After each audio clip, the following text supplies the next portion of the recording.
While driving to work, you text them a gentle reminder that there is no ethical consumption under capitalism, and it's okay anyways because you painted your Land Rover brat green in solidarity with Kamala. 48 minutes of dogs barking, 48 minutes of dogs barking, 48 minutes of dogs barking, 48 minutes of dogs barking.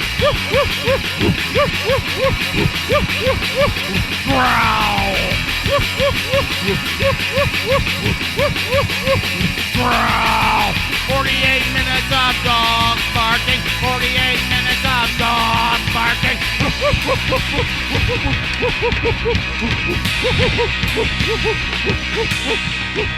I guess I don't have the most haterade this morning. Sometimes you get out-hated by people. It's amazing. Particularly when you're someone like me and you just like see someone else and you're like, damn, all right. How is it possible? Yeah. Well, it's 40 minutes of dogs barking. I'm Jason. That's Brian. For legal reasons. And that's all we were going to say about that. And boy, what a week on the internet. We got plenty of hot stories in the What's Hot Classic. That's right.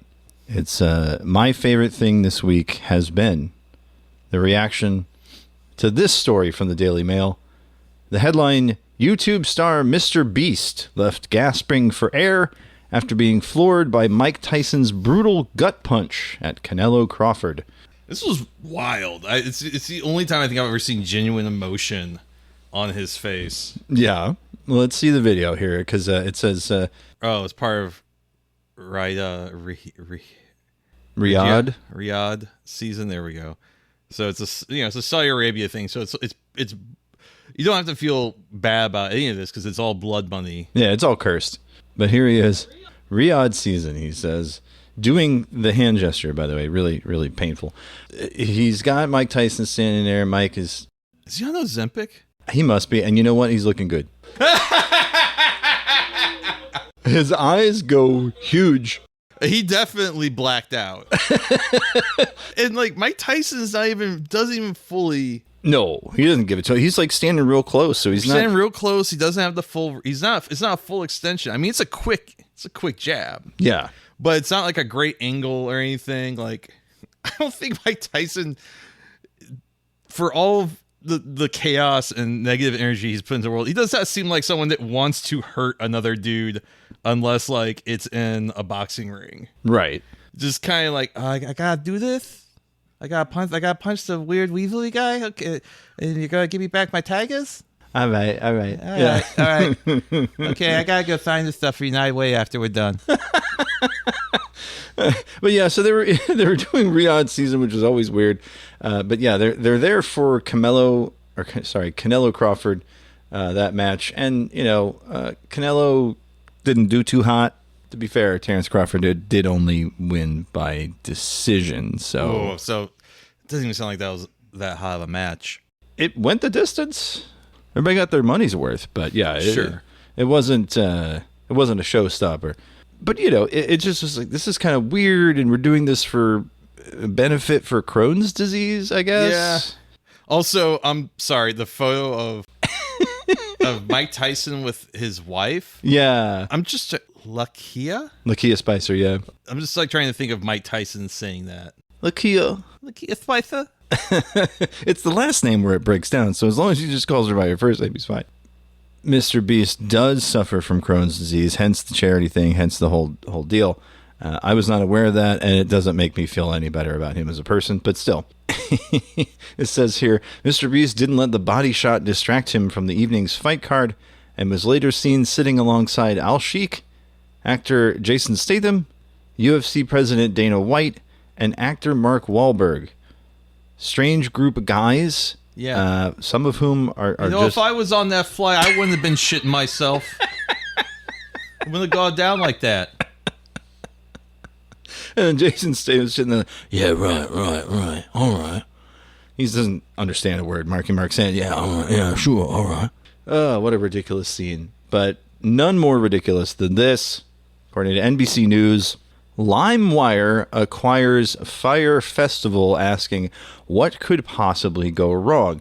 I think we covered this when it first happened, but LimeWire was brought back in the form of an NFT company. Jesus Christ. Yeah, I forgot about this. Yeah, so 2022, Australian brothers Julian and Paul Zemeder bought LimeWire's intellectual property, turned it into an NFT service. Well, now this week, according to Rob Weil, NBC News, LimeWire acquired the rights to Fire Festival. I think they just bought it straight off of Billy McFarland. Yeah, the LimeWire CEO Julian Zedmeyer said, "We're not bringing the festival back. We're bringing the brand and the meme back to life, this time with real experiences and without the cheese sandwiches." Here we go. LimeWire said its bid was backed by Maximum Effort, the creative agency co-founded by actor and entrepreneur Ryan Reynolds. Ryan Reynolds posted on the internet after the announcement came out, quote, "Congrats to LimeWire for their winning bid for Firefest. I look forward to seeing their first event, but I will be bringing my own pallet of water." God. The most insufferable people online, they're all together. I mean, the only thing this is missing is like Mr. Beast. Or one of the Paul brothers. Right. Well, he was a silent partner in that. Yeah. So. Yeah. This feels like this was a business decision scoped on many levels of irony. Yes. You have to think that because there's really no other way to go about that. There's no other way to think, okay, this was a real thing that happened. No, they did it for the headlines. And look at us. We're talking about it. So another piece of news this week, Brian. The Louvre. I say it wrong all the time. You know, the place in France where the Mona Lisa is. You know, where they got the hole in the wall where you can see it all. Yeah. Oh, oh, Marone. Well, this according hey, the Mona Lisa, is she smiling or is she frowning? Oh, Hey, don't even get me started about it. Bafago with the... The tree of Versailles, forget about it. I got nothing. So this Vice article starts, the headline, "The Louvre is saying goodbye to its Nintendo 3DS tour guides." Yes, this was a thing. Starting in 2012, for only €6, visitors could rent a 3DS loaded with an app that helps you navigate the Louvre. They will no longer use that starting later this year. I'm guessing it's because the 3DS is, they're not repairing them anymore. Well, I think a big reason that they would do this is also because a lot of the features are kind of slowly being killed. The 3DS shop is done, so they can't get new hardware and replace their app, that kind of thing. Mm-hmm. And yeah, there's probably the fact that you can't get replacement parts, can't get any of the parts, you can't get the screens, so yeah, it's probably one of those things where they've been in service for 12 years. They're probably all dying. Yeah, over 10 years, this program. That's pretty cool. It says here that they released a 12.5-minute Nintendo was so proud of this. They released a 12.5-minute Nintendo Direct entirely dedicated to its Louvre map app. Miyamoto and then President Satoru Iwata wandered the halls of the Louvre with only a 3DS in hand, guiding them through the museum, all the while filling the video with the kind of magic that only a dad proudly showing off something they made can provide. Now, that sounds cool. Iwata is... one of the few good CEOs, perhaps, in the existence of business, as far as like seeming like a being of pure light and imagination. If you've never experienced the app, which most of us haven't, this says it had geolocation to track your position, 30 hours of commentary, 3D models of iconic works. If you couldn't make it to Paris, Nintendo did release 3DS Guide Louvre in the eShop in 2013. So you could play with it at home. That's pretty cool. So the guides will be retired. No one knows what will replace it, Vice says, but a statement published on the Louvre website states that something will. The quote in total is, "The new Nintendo 3DS console audio guides will go out of operation in September 2025 to be replaced with a new system." Okay. I would say probably an iPad. If I had to take a wild guess, but a Switch 2 would be neat. Yeah, it's not nearly as cool. The 3DS had a very specific time and place. End of an era, I guess. Yeah, it had a specific time and place where you had the 3D turned all the way the fuck up. Yeah, it took a little getting used to. I definitely had some problems with it when I first saw it. It's like, my eyes can't do this. What is happening here? It didn't work very well if your glasses were a certain prescription. I messed around with the 3D once or twice, and I was like, "This is neat. This is cool. I'm just going to turn this off now." Yeah. And also, the 3D had a habit of making games run worse or harder to play, or sometimes just like fucking up frame rates and resolution. So most people had either very weak or turned all the way off, which is why when the 2DS came out, people are like, finally. The thing I have been asking for, yes. Well, it's finally happened, Brian. What? AI company OpenAI has announced a feature-length AI-generated film, Critters, with a Z.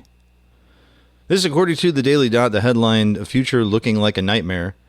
OpenAI announces feature-length AI-generated film Critters, and nobody wants this. The subhead, "Using AI to save costs and still costing more than Godzilla -1." Which was a very inexpensive movie comparatively. $30 million, it said. Wow, really? That was only $30 million budget? Yeah. It's a hell of a good-looking movie. It is. So yes, announced on Sunday, OpenAI is getting involved in an upcoming feature-length animated film that will be largely created with AI. The film Critters is based on a short story by OpenAI creative specialist Chad Nelson about forest creatures who go on an adventure. Oh boy. Oh, cool. We're keeping the parameters of this plot really simple, really derivative, because then we have lots of data that our AI model is trained on that will hopefully make this easier. Critters is aiming to have a budget of $30 million and to be completed within 9 months. An absurdly rapid turnaround, this article states, for an animated project, and they are correct. The people behind it hope that it will premiere at Cannes next year. No. Nightmare. Nightmare.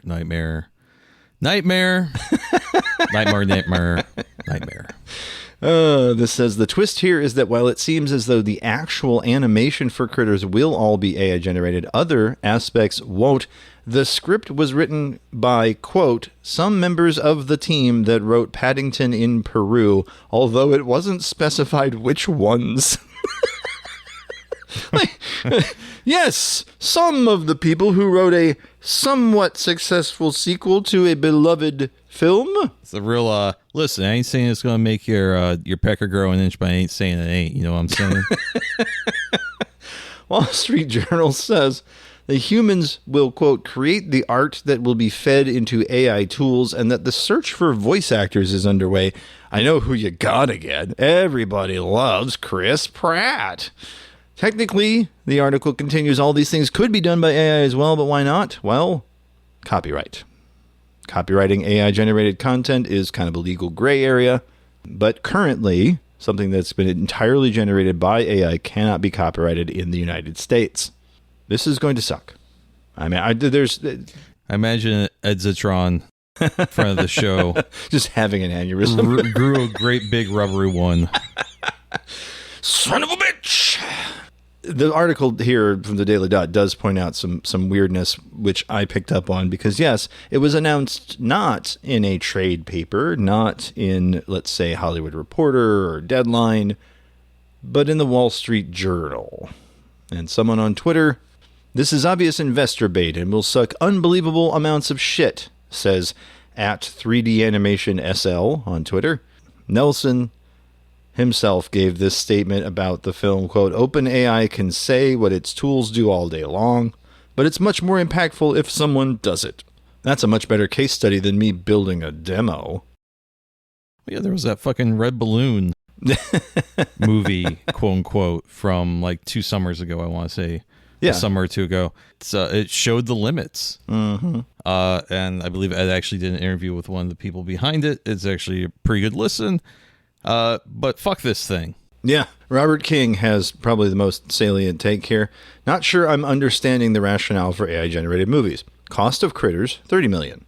Cost of Weapons, which just made $257 million at the box office, $38 million. Yeah. And as someone who watched Weapons last night, I can say that whatever comes of this will be a million times worse than Weapons. Yeah. Because Weapons was actually a pretty awesome and coherent film. Right. As opposed to whatever this is going to be. Whatever this is. It's just Charles Barkley to Shaq. Oh, man, we don't want to see this. It's true. Both of you. It's true. He's saying what we're all thinking. Charles Barkley tends to do that. I don't know if you've noticed. We mentioned Ed, and I definitely do recommend. Ed has a great series on Where's Your Ed At on how to talk to an AI booster. Mm-hmm. Now, he didn't add this, but I thought he should, and that in parentheses, if you must. But no, that's what I would have done. It is exhaustive. It breaks down every single point, counterpoint that an AI booster could make. And I have a feeling part 3 is going to have a little stinger dedicated to critters. Boy, this looks like absolutely. It sucks. It looks like shit. It sounds like shit. I can't even say it looks like shit. I haven't seen a single still from the film, and I don't care. I immediately know in my mind exactly what it's going to look like. And it's going to look like shit. Or it's going to try to lean too heavy into trying to be a fucking Miyazaki movie, and they're going to get their ass sued into Kingdom Come. This is one thing I won't jack off to is that movie. It's the one thing, though. All right, I guess it's time. It's Crypto Scam of the Week time, Brian. Yes, sir.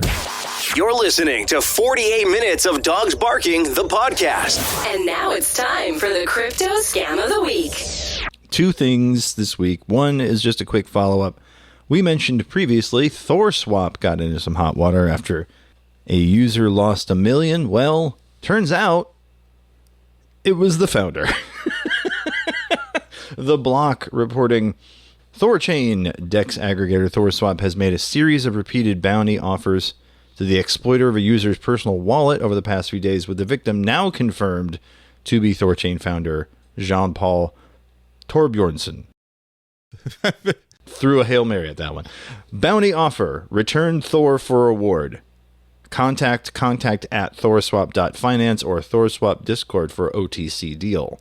The latest on-chain message to the hacker on Friday morning reads, no legal action will be taken if returned within 72 hours. That just feels like whoever did it, just put it back and we're going to turn around and no one's in trouble. Peck Shield originally flagged the messages on X suggesting Thorchain protocol itself had suffered the exploit. The post was subsequently corrected to confirm it was a user's personal wallet. And then, quote, this incident involves a user's personal wallet being exploited and it's not related to Thorchain. The project said this is just a bounty requesting for return of stolen assets. No protocol, Thorchain or ThorSwap, were exploited. Zach XBT, of course, figured it out pretty quickly. The wallet belongs to Jean-Paul Torbjornsson, who had a personal wallet drained for $1.35 million by North Korean hackers on Tuesday. The source of the attack came via a message from the hacked Telegram of a friend of the founder containing a fake Zoom link. Torbjornsson acknowledged earlier this week this attack finally manifested itself. He followed up on Tuesday. Had an old MetaMask cleaned out. I don't buy that. Just with a casual 1.2 million. No biggie. It happens. Shit happens when you party. It says multiple old private key-based wallets compromised by a sophisticated socially engineered attack via Zoom links through a hacked friend's Telegram account. At this point, just stay off Telegram, I guess, is the lesson. But I think, it's interesting to see how much Telegram has fallen out of favor for crypto usage. It used to be Telegram was being a project or a KOL's Telegram was like the most important thing about a project, or if you were like interested in something, and that's from something that had like real world sponsorship, like from a major tech company like Google or something, to like weird meme shit. But the Telegram stuff, and just the amount of weird spam that exists on Telegram really makes it attractive for a lot of people. Even the most terminally online crypto bro. I can certainly understand why. I mean, it's a lot of hassle for little reward. I mean, what are you getting out of it? Yeah, just getting like hella spammed and shit. What do you think of that? Ooh, grapefruit hibiscus with gin. Had one of those at Free for All. Tasty little fucker. Speaking of tasty little fuckers, no, I got nothing. My second crypto scam this week was, of course, Bone. Price surges 40% after Shibarium flash loan exploit. This according to CoinDesk. Francisco Rodriguez writing. Shiba Inu's Layer 2 network Shibarium was hit by a coordinated exploit that saw an attacker use, guess what, a flash loan. Classico. To gain control over a validator, drain assets from its bridge, and trigger a temporary shutdown of staking. The attacker, according to Shibarium developer Caldaria, bought 4.6 million Bone, a governance token, using a flash loan. They then gained access to signing keys and became a majority validator, and the rest is history. The attacker signed a fraudulent network state, siphoned assets from the bridge, which connects it to Ethereum. Since Bone is still staked and subject to an unstaking delay, the funds do remain locked, giving developers a narrow window to respond and freeze the funds. The Shibarium team has now paused all stake and unstake functionality, moved remaining funds into a hardware wallet protected by a 6 of 9 multisig setup, and launched an internal investigation.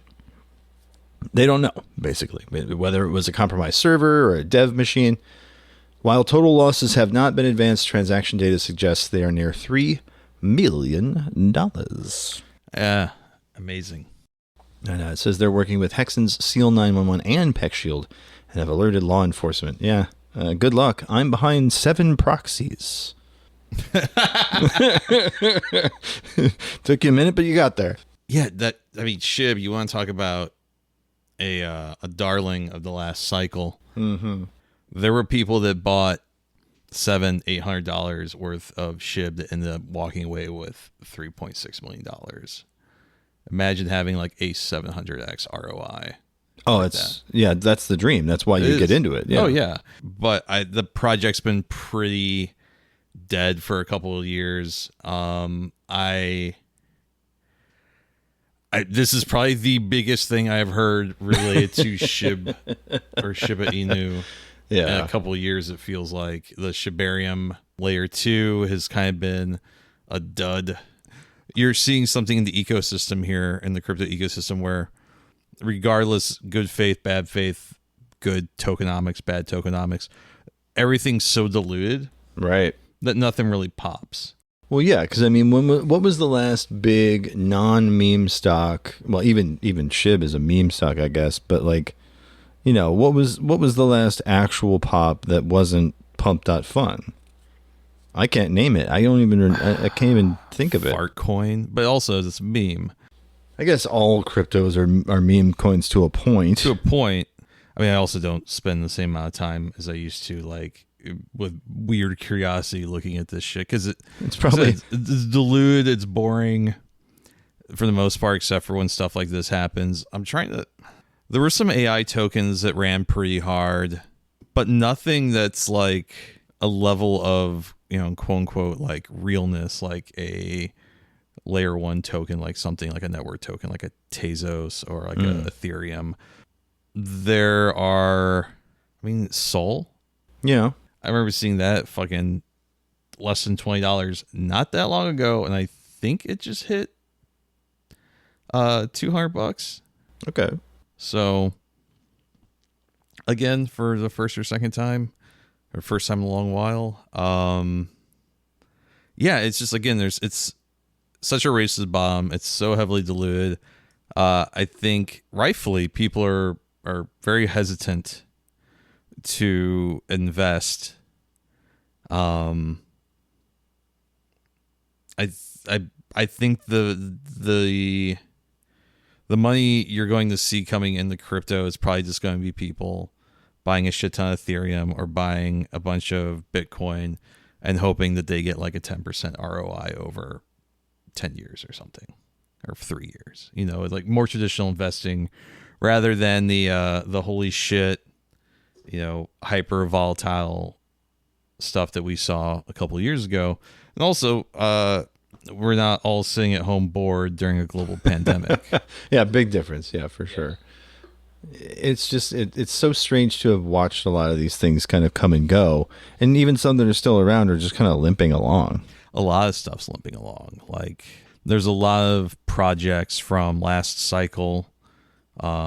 Floki, which is, you know, another darling of the last cycle, like, still hanging on, and that one made a ton of big waves, but like, they've got a game, Valhalla, and like, it seems like it has some okay mechanics, but it just yeah, there's nothing there. Not a lot there. It's just a lot of empty promises. Or not even empty promises. Like, it seems like some promises do get fulfilled, and fulfilled in good faith as much as you can assume in these situations. Right. And it still kind of sucks, which I think shows the limit of crypto. You know, people say it's the new gold. That's the digital gold with, you know, particularly like Bitcoin, but I don't see it. No. It doesn't have an intrinsic value, I think, is the major problem for a lot of people. Yeah. And, you know, like, I'm a fucking nerd. I like computer shit, and I like to think that there's like something neat that could happen with this stuff. But I mean, when you know, the Web3 shit, when NFTs and crypto gaming was seen as like the next thing, people were saying some pretty fucking ridiculous shit that was like, okay, I understand this is a bubble now. Yeah. Because there was like this, I remember with like NFTs, well, what if you had an NFT for a sword and but you could bring that sword into different games? Yeah. And like by different publishers, and you're like, okay, I understand like the pie in the sky idea. But if I'm approaching you in good faith, I can also say, like, I get it. That's an interesting idea. But it's also horseshit. But also horseshit. Why do I need to buy a JPEG on the blockchain that's going to burn up like 3 hectometers of the Amazon every single time I would use it? You know what I mean? Like, it's just like, I understand the idea. The execution is the issue, and the feasibility. But that was what we were trading in at that time period, like what people were getting, you know, enticed by. And that's how Justin Bieber ends up spending $1 million on a fucking Bored Ape and getting completely fucking slapped in the hole on it. Well, speaking of weak abdominal walls, our main topic this week, Brian. I was going to say more like weak jawlines. That's right. We're talking about none other than the home of fascism online. The home of racism. That's right. Jackson, Mississippi. No. We're talking about the home of racism online. Oh. We're talking, of course, about stormfront.org. Yeah. One of the few websites listed on Wikipedia as a neo-Nazi forum. Before IMDb, there was Stormfront for your bad opinions. The quote from the main page of Stormfront. I didn't feel like going there myself because I didn't want to get on a list, but this is the Rational Wiki, so kind of take that as you will, rationalwiki.org.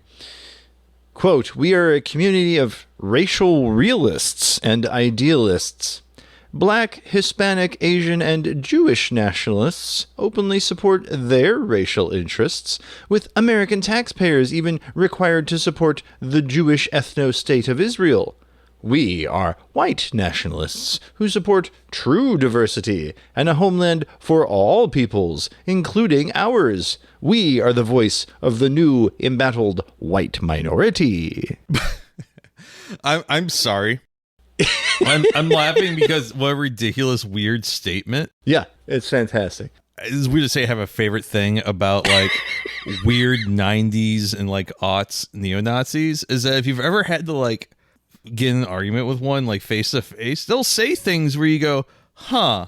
And then you give it a second thought and you go, oh no, wait, on second thought, it's even dumber than when you first said it. Now that I've had the chance to ponder it for a minute, give me your fucking red laces, bitch. Like, like it's like one of those things where you're not even a good bigot. Yeah. Give me your red lace. Take that anti-sharp fucking patch off your bomber jacket. Give me that Fred Perry. Let's go. You fucking, yeah, that's right. Go back to Sheboygan. You fucking pansy. Twinkle toes! God damn it! I'm losing my mind because I've never seen this wiki page or this wiki site. The sidebar here, which on like a normal on Wikipedia would be like, okay, this is part of like Islamophobia or something, and talking about the different types of white nationalism and things like that. But on here, the first subhead is frogs, clowns, and swastikas, the alt-right. And it has this symbol that has like the runes and all that and some other crap. But the thing that kills me is that the first header below that logo is chuds. And the first bullet point is Fuentes, Benjamin, and Baked Alaska. Then they have Taylor Molyneux, Spencer, then Bannon, Southern, and Yiannopoulos. And then I guess it's like a bunch of different. Daily Stormer, The Right Stuff. Oh, fuck, The Right Stuff. 8chan. That's and old school. That's weird to look at that and be like, man, it's been a while since I've heard The Right Stuff. The Storm? Indian alt-right glossary. I mean, I don't know. There's some pretty good. There's some really good shit posting and shots fired just in this little sidebar. Oh no, it's great. I love all this stuff. Yeah, the Indian alt-right glossary, Mouthy Buddha, which I don't know if you remember this thing.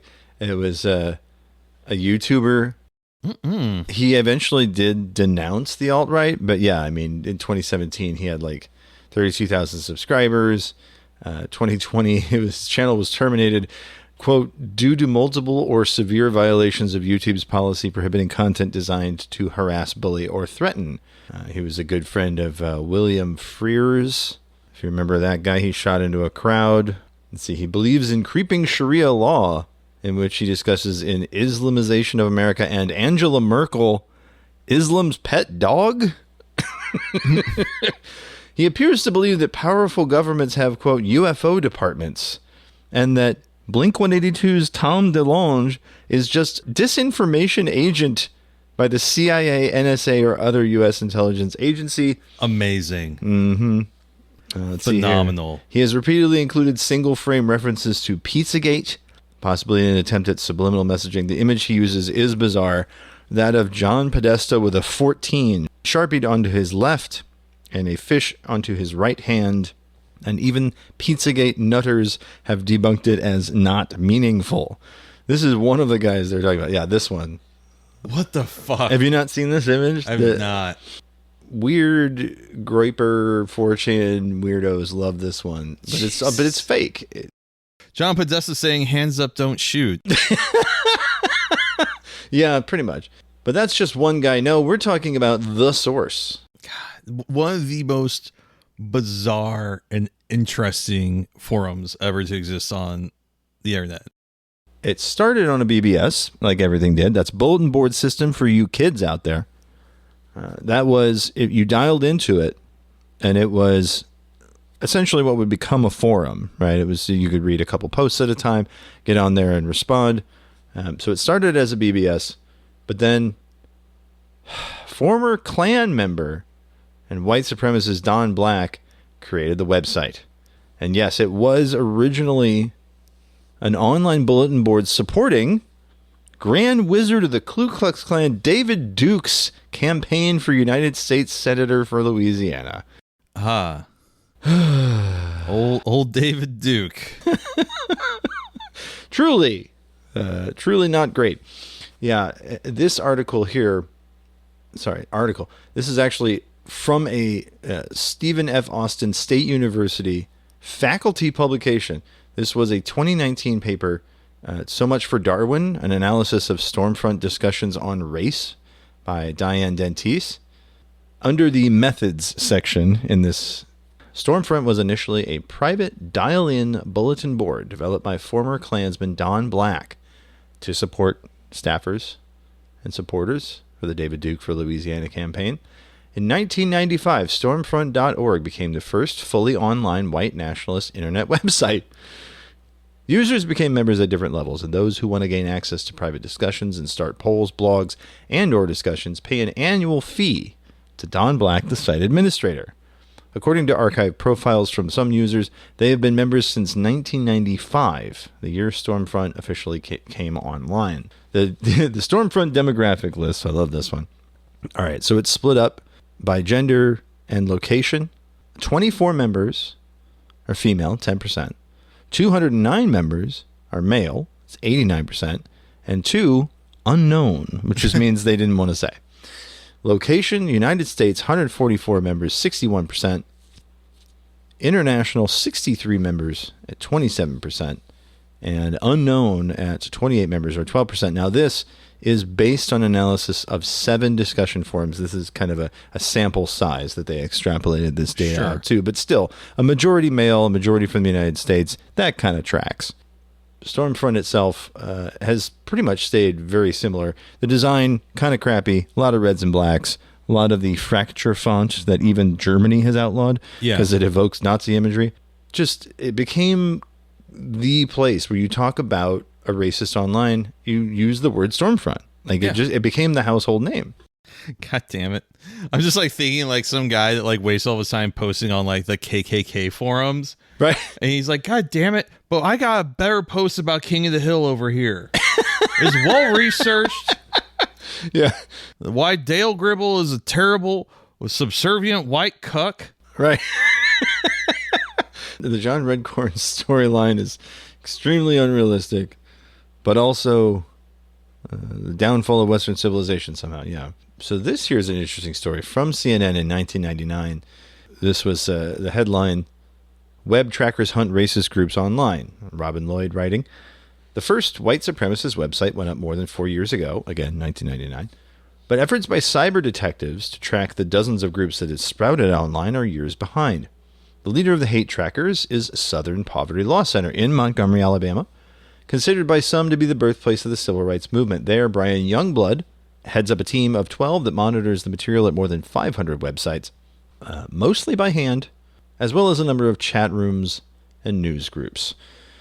Youngblood says sites put up by Stormfront and World Church of the Creator are, quote, pretty good, while those created by the Ku Klux Klan tend to be less sophisticated. Stormfront, the pioneer in online white supremacy material, is less an organization than a portal for an IRC internet relay chat service, mailing lists, news servers, and other reference materials. Now, they do mention Don Black, but what I think is really interesting is Don Black runs it out of his home in West Palm Beach, Florida, but there was a bit of history here that I wanted to point out. The site provides an online community for people who feel isolated due to the belief in white supremacy, says Black, who got his first computer training while in federal prison on a conviction involving an effort to overthrow the government in Dominica. This is why prison should be illegal. Like World Church of Creation leader Matthew Hale, Black dedicates most of his hours to maintaining his online presence, although he has help from 23 moderators who try to make sure Stormfront chatters avoid talk of illegal activity. Hackers have brought the site down for more than a few hours, up to a half dozen times in the past 4 years, Black says. Usually they spam the site with email or flood it with pings, also known as a DDoS, a distributed denial of service attack. Typical of most leaders and organizations affiliated with high-profile criminals, both Black and Hale distance themselves from the violence committed by visitors to their sites. Without being prompted, Black offered this denial. No, we don't think we're responsible for the LA shooting. Damn. So this is why telling people to get jobs in STEM can backfire. Now, if you've never seen it, really where I learned a lot of this stuff before even going to the site itself was a HBO documentary called Hate.com. If you've not seen it, I do think it's really great. Folks from the Southern Poverty Law Center, that Morris D's, feature in it. Don Black did himself participate in the documentary, hoping it would show him in a sympathetic light. As someone in a journalistic capacity has interacted with white supremacists, particularly in and around Ferguson, they shoot themselves in the foot pretty quick. Constantly. Yes. And there was one instance, I'm not even going to say what group it was, but I did listen to their grievance, their argument, and I was like, okay, so by the laws of this country, I understand your grievance, but here's the problem: you're fucking Nazis. I get like as far as is the ACLU going to return your email? Probably, yeah. But as far as but here's your problem, right? You're bigots. You've got this one thing here. It does actually sound like the federal government might have actually encroached on your rights as a citizen. However, you fucking Nazis. You're also a Nazi. You're also, yeah, and your shirt looks like a dish rag. Bum, bum, bum, bum. So yes, I did find this here, August 12th, 1999. A Stormfront user, Buford Furrow Jr., did commit a terrorist act by opening fire at a Los Angeles Jewish community center. So that was the act that Blake was denying in that CNN article. He would attempt to murder 5 people at the Jewish community center summer camp. He would later murder a Filipino postal worker for his race. At the time, he was a member of Aryan Nations and was found to be linked with Christian identity. Joseph Ileto, a Filipino-American postal worker, was murdered by Furrow, shot him with a 9mm. Furrow killed him because he believed that Ileto was a good, quote, target of opportunity because he was non-white and worked for the federal government. He also nearly killed a 5-year-old Jewish boy. Seems bad. A paramedic described his condition as being very critical, with him losing half his blood. Furrow would, after a decade, express remorse for the victims, renouncing his bigotry, yada, yada, yada, yada, yada. Heard it all before, you Nazi. I do believe people can change heart. However, man, you're going to have to do some work. Going to take a lot for me to be like, oh, maybe he has changed. Yeah, not to circle back so quickly on the hot topic of the moment, but Charlie Kirk, one of the things that we probably found ourselves being a little cynical, maybe a little glib about it, because people like him feel like carte blanche to do whatever they want and feel very little repercussions for their actions, whereas people on the other side of the aisle, as it were, tend to feel like we're just beating our heads against the wall while the fascists get to do whatever they want, even when Biden was in power, even when Obama was in power. The thing that sucks, besides fascists and other individuals like that, like trying to exploit Charlie Kirk's death to make everything worse for everyone but people like them, is that, like, Charlie Kirk, he's dead. Yeah. He never gets to be anything else than what he was. Yep. There's no opportunity for him to be a better person. Yep. That is it. That is one thing that his assassin has put into this world, is that Charlie Kirk has no opportunity to even be a guy that at least knows how to make good couscous. Something. Anything. According to that Rational Wiki, though, not counting Anders Breivik, which is a really big what if. What if we don't count Anders Breivik?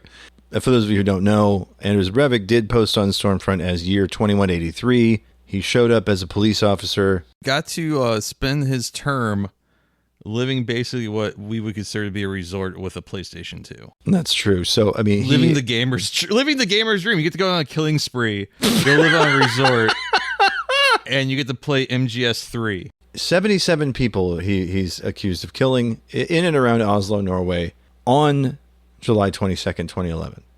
He acknowledged having carried out the attacks, but pled not guilty to domestic terrorism charges, sentenced to 21 years. And he could be imprisoned indefinitely if he was deemed, quote, a continued threat to society. He set off a car bomb in Oslo, killing 8, and perpetrated the massacre of 69 kids at a summer youth camp organized by the Norwegian Labour Party. According to Breivik, his objective was to kill as many of the next generation of Norwegian social democrats as possible because he held them responsible for allowing large-scale Muslim immigration. That's it shows you how things are so much different in Europe, because we wouldn't consider social democrats the sort of people that fuck in this country. Well, yeah, in this country they're not really the main breeders, right? As it were. That's Anders Breivik. I know. They said, he's a paranoid schizophrenic, but also, what got him there? Yeah. What made him decide to do that instead of just being like a real asshole about, like, exotic fish or something? Being one of those people. Please be an asshole about exotic fish. Please be an asshole about Sonic's arm color. Whatever it is. Do not make some Muslim children. Fair. Yeah. For Sonic's arm color. That's fair. They had nothing. They had nothing to do. Not related. Not anything to do with it. But yeah, I mean, not counting Anders Breivik, and again, 77 people dead. Kind of hard not to count him. But the website's body count is pretty high regardless.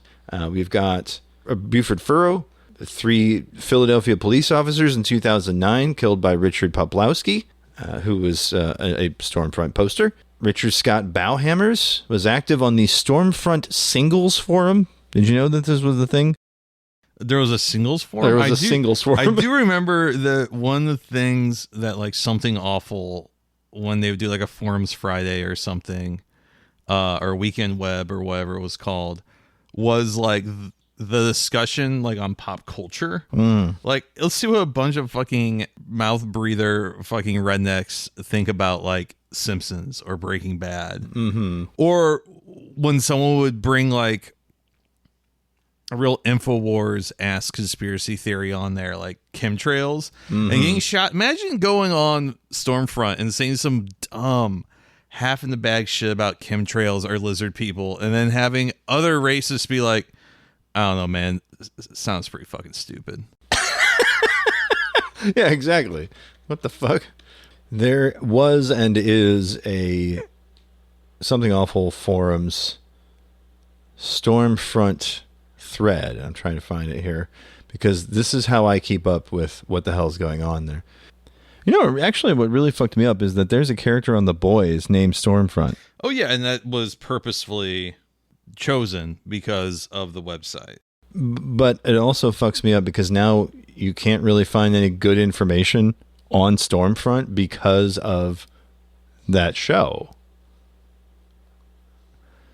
Southern Poverty Law Center, though, has a lot of useful information on it under the background section. Below the Stormfront motto, White Pride Worldwide, are links to racially charged news stories like Mezito rapes white woman in elevator, Mestizo, and Negro man stabs elderly woman, shoots detective, Negroes screaming police brutality. Members of Stormfront's various forums can also post comments to discussion threads with the titles like, What Do You Want Done with the Jews? And Aryan Storm Rising, and To Hate or Not to Hate. But one thing you won't usually find of late on Stormfront are racial slurs, which, though they sometimes get through, are banned in recent guidelines. Folks, Stormfront has gone woke! No profanity, it says. Avoid racial epithets. New members are explicitly warned not to use such language and also not to post violent threats. Again, the website has a body count. It's not that Stormfront is about moderation or rational discussion. The talk is all about the evils of African Americans, LGBT people, non-white immigrants, and above all, Jews. But Don Black clearly has modeled his site on some of the tactics used by David Duke, who famously urged his Klan followers to, quote, get out of the cow pasture and into hotel meeting rooms. As Black once told a reporter, we don't use the N-word type of approaches. Well, I'm glad you're cleaning up your act. Right, I know. Gotta meet people where they're at. On Facebook. Hey, how come oxtails are so expensive now? What's up with that? Southern Poverty Law Center goes to great lengths. It says, little smiley faces and other signs abound. Not Nazi symbology was common until it was banned, along with slurs like the N-word in the spring of 2008. It's not unusual to spot two members using an animation where the faces toast with mugs of beer. Yeah, Something Awful has that same BB code emoji. There's a list of birthdays of members. Birthday greetings are frequently exchanged, along with notes of consolation or encouragement. There are essay contests and $2,000 scholarships for white kids. Yeah, buddy. In 2008, the intelligence report reported Don Black's wife Chloe worked for Amelia Fanjul, wife of Florida sugar baron Jose Pepe Fanjul, as an executive assistant. Part of Chloe's duties involved serving as a publicist for Glades Academy, a charter school created by Amelia Fanjul to help poor minority children, an irony picked up on by many major media outlets. Chloe Black, of course, denied any involvement in Stormfront, as you would. Amazing. Yeah. In 2010, Black, his son Derek, who has since renounced white nationalism, and David Duke took up residence on a South Florida news and talk radio station with a large Haitian audience. This bi-weekly program, hosted by the far right-wing Rents Radio Network, was the predecessor for Stormfront Radio, folks, which now reaches North America as well as 100 million homes in Europe and the Middle East daily via satellite. That's crazy. Stormfront has a yearly convention, Brian, called the Smoky Mountain Summit outside. Awesome races done quick. Who can type and word quickest? They got the hotkeys. Hotkeys are banned this year. Hotkeys are banned. Yeah. Turner Diaries, choose your own adventure text game. You are standing outside of a house. There is a beep there. Go north. Go north. Return of Zork. There is a taco truck on every corner. Return of Zork, but it's Return of Zog. Okay, sorry. That's Jesus Christ. God, yeah. There really is a weird pattern and paranoia, particularly of 90s online racism. What made, to me, I think I'm probably not the only one who felt this way, like Stormfront, like this curiosity was like, yeah, that's where the racists go. They get to have their own little shitty part of the website. Right, and they leave us all the fuck alone. Right. And then something changed. And then it's just like, well, you don't need Storefront anymore. You got Twitter. You got Twitter. Yeah. I'm sorry, X. No, never calling it that. The Everything app. I don't know if you know this, but there was a webcomic created by Stormfront users to be the, quote, Dilbert for white nationalists. Yes, it was called Billy the Heretic. Probably still better than Penny Arcade. Probably still better than Sinfest. The comic used as the header here is, tonight we celebrate Halloween, our favorite Gentile holiday, and is a guy dressed up as Dracula. Jews dressed as vampires, how fitting. Fitting, what are you dressed as, my adopted Goy child? A plumber? A priest? No, the light, it hurts. You crucifix. That comic you just showed me is drawn better than anything than Penny Arcade. Anyway. Penny Arcade, not better than a racist webcomic from, 20 years ago? Yep. I don't know if you remember this. MartinLutherKing.org. MartinLutherKing.org. 2018. The Daily Beast writing the headline, MartinLutherKing.org is owned by neo-Nazis. In it, they call King a sexual deviant with a propensity for violence, and they did some SEO stuffing, so it wound up being the #1 search result on Google. That is, in a really dark, gallows humor kind of way, kind of funny. Sort of. I mean, I get what they're doing. If you were SEO stuffing that, and then it was a BitTorrent tracker, I think that would be much funny. I was just thinking, like, when people used to do SEO stuffing, like how, was it iMockery or X Entertainment that did the SEO stuffing and got like the top Google results for like Jennifer Lopez's backside or something like that? So like, that's funny. Yeah. But this is just... But I'm also thinking, like, who didn't register MartinLutherKing.org? Is what it's like. Yeah, exactly. Dog. Yeah. Like, somebody let it slip, I think, is what happened. Yeah. And yes, they do have their own neo-Nazi Wikipedia called Metapedia. Now, for a brief shining moment, they did get shut down. This according to the Lawyers Committee for Civil Rights under law. Nick Diaz writing in 2017, after more than 20 years of propagating hate across the planet, Stormfront.org was brought down this weekend after Web.com stopped providing domain registration services to the website. This development came 2 days after the Lawyers Committee for Civil Rights under Law's Stop Hate Project issued a demand letter to Network Solutions and their parent company. Web.com was providing the domain registration services necessary to spread hate across the country in violation of Web.com's own policies. And so they got him shut down. Not for very long, but they got him shut down. I think that they were having that issue for a couple of years, weren't they? Like, off and on. Yeah. It was one of those things where they would find a new host. The host would figure out what their deal was, and then they'd move on. Yeah, the domain name was seized by its registrar, which again is web.com. It came back online September. October of 2017, the services to keep the site online were provided by Two Cows, Network Solutions, and Cloudflare. And yes, Wikipedia is proud to say the neo-Nazi supervillain Stormfront in The Boys was named after the website. Of course, they love to use the Celtic cross, surrounded by white pride worldwide. Yeah, the online dating service for heterosexual white Gentiles only. They did a radio show, Political Cesspool, and yeah, not a great thing to have be a thing. Because, I mean, it started from David Duke supporters, so right away, the well was poisoned, just not by who you think it was. Yeah, I remember, not necessarily Stormfront, but in the glory days, I still think the Craig Kilborn days of The Daily Show are probably the epoch. Mm-hmm. And that's almost 30 years ago, if not 30 years ago, the show was at its best. I remember, was it Beth Littleford?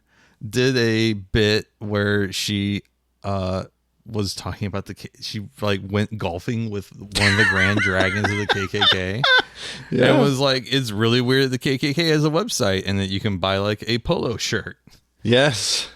And I kind of preferred when our white supremacists were just looked at like a curiosity of weird dipshits. Right. Than like the president.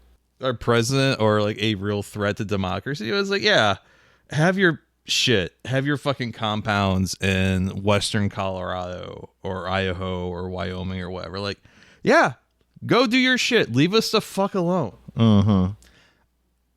I like to, you know what? That's what I want to return to. Exactly. Have your weird little shitty fucking frames or no frames websites. Mm-hmm. Have your shitty little compounds and fucking murk each other because you think someone might be an informant.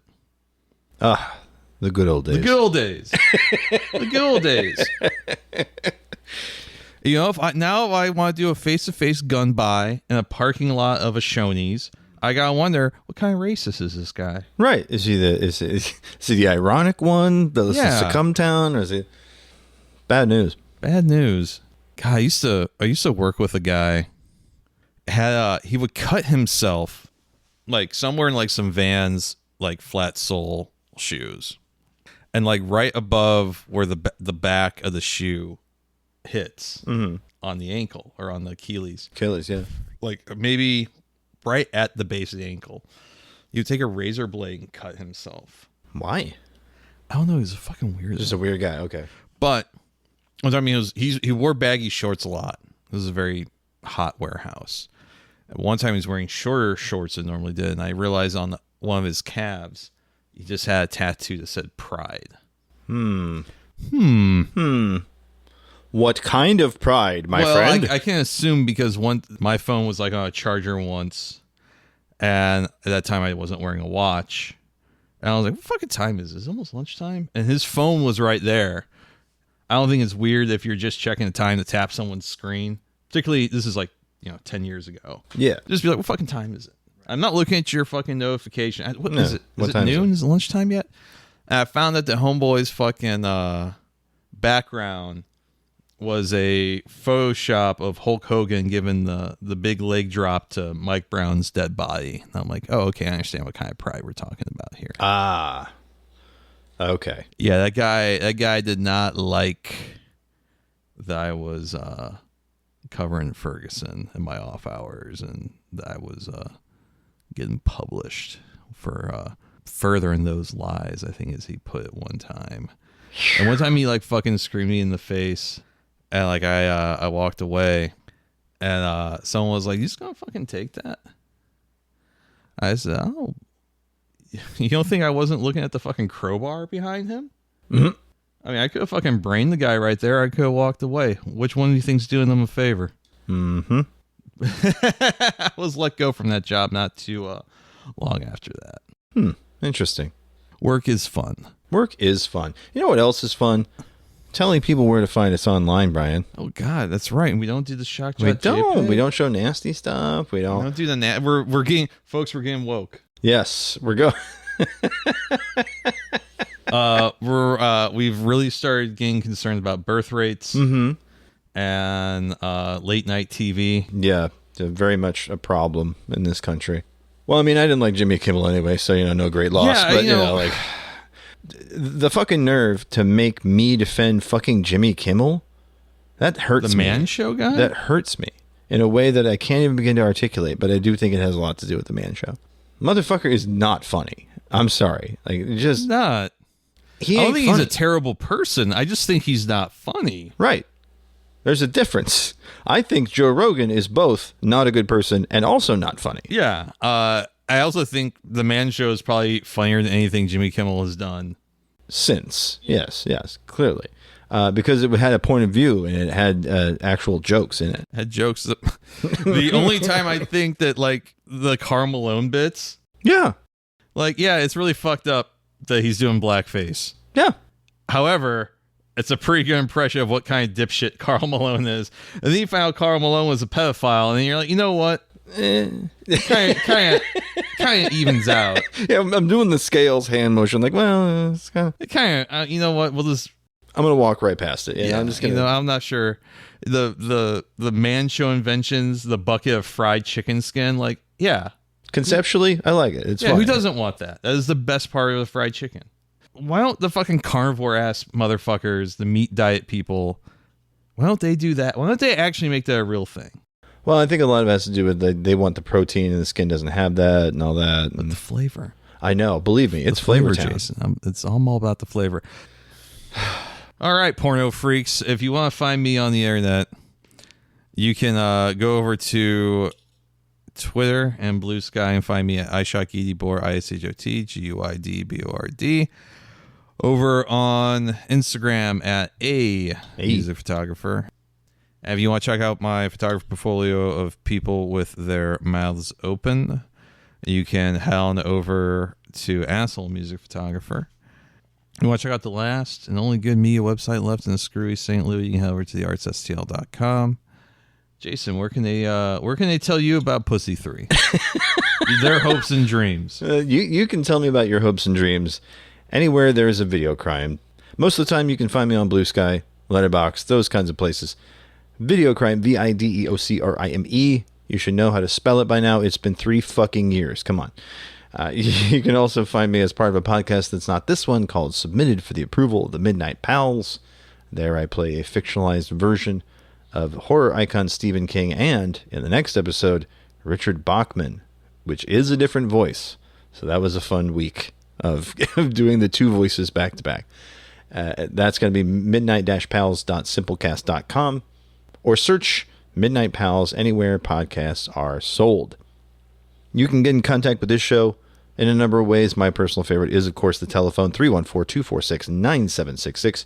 That's 314-AHOY POO, if you like to spell with your telephone.